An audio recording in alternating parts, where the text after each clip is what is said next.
Hello. So, I hope this thing is recording now. I have troubles. um, but I'm going to move forward in the assumption that it is. So today I want to talk about controlling negative thinking. I would say that social anxiety and depression and these kinds of things are caused almost entirely by the way that we learn to think about things, and so learning to change how we think about things and controlling negative thinking is of paramount importance if you want to get better. And so this is a subject which deserves some careful thought. It's also a little bit more generic than that.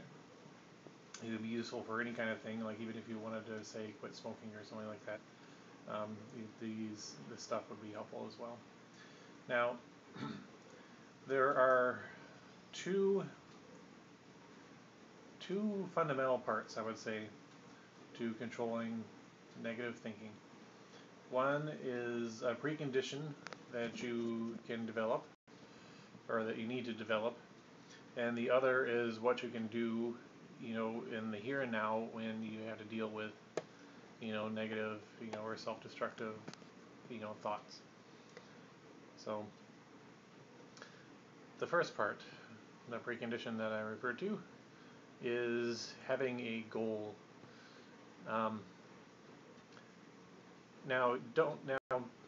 So let's talk about this a little bit. So first of all, you don't want to have like a bajillion goals. Forget about having, lots of little everyday goals. I mean, they're fine in their own respect, but for this purpose, what you want is an overriding goal, maybe two at the most.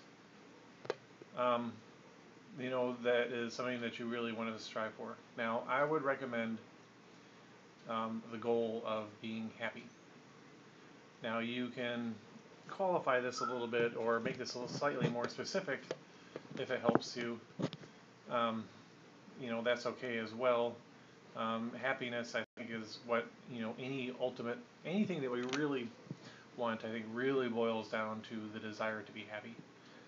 Even if you want to be rich and wealthy and famous, probably what you really want is to be happy, and you think that, being rich and wealthy and famous and all this stuff will make you happy. Try to be as, realistic and as specific and as possible. Don't, I guess I would recommend not wanting to be rich as a precondition for, not being depressed all the time. What you really want is to not be depressed. You want to be happy. You want to be relaxed about life. You want to be confident in these kinds of things. Those are good goals. So, yeah, the goal should also be positive in nature. For example, if you want to quit smoking, your goal isn't to be, your goal should not be, I want to quit smoking. It should be, I want to, live in I want to be healthy and,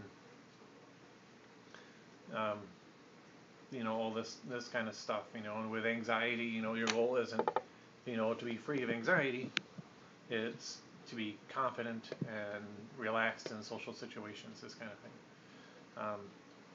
So make it a goal that is positive in nature, not negative. Make it something that you want, and these kinds of things. So you have your goal.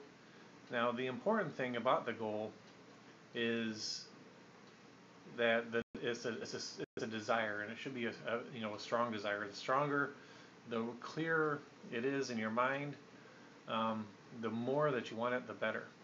Now, if this is weak in your mind,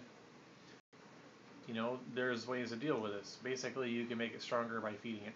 And by feeding it, I mean thinking about it, as often as you can. When you're in a relatively positive state of mind, when you're on top of things, really think about, being happy, about being, relaxed in social situations, about, being able to make friends, and think about, the positive benefits of having this goal. Visualize yourself, being that way. You know, tell yourself, you know, this is what I want. You know, I want to be this way. This is what I want to do. This is what I want to get to. So build it up, make it stronger. You know, the stronger it is, you know, the easier the rest of this is going to be. So it looks like I still have some time. Actually, I'm going to break out the next part into a separate video because I don't want to be squished for time. So this video was about part one, the precondition of having a goal that you actively desire and that you dynamically want. I guess I'll wrap this up by saying that the reason why why this goal is important is not because it's good to visualize in and of itself, but because you want, you know, you want it there to give you the energy to fight. You know, to do part two when you're actually trying to change negative thoughts. The goal there is to, first of all, I guess, the purpose of the goal is to give you something to compare to. Because you can always, you know, something to judge thoughts by, because you can always say, well, is this going to help me with my goal? And if the answer is no, then you know that it's something that you don't want, no matter what those thoughts are trying to tell you. And the other thing is that it'll give you the energy to actually carry on this fight, to put forth effort, you know, to control the thoughts, because you need that effort, you need that energy. And the way to get it is to have this goal, you know, in the back of your mind, and being able to bring it up quickly, you know, is a very helpful thing for this. So, okay, on to part two.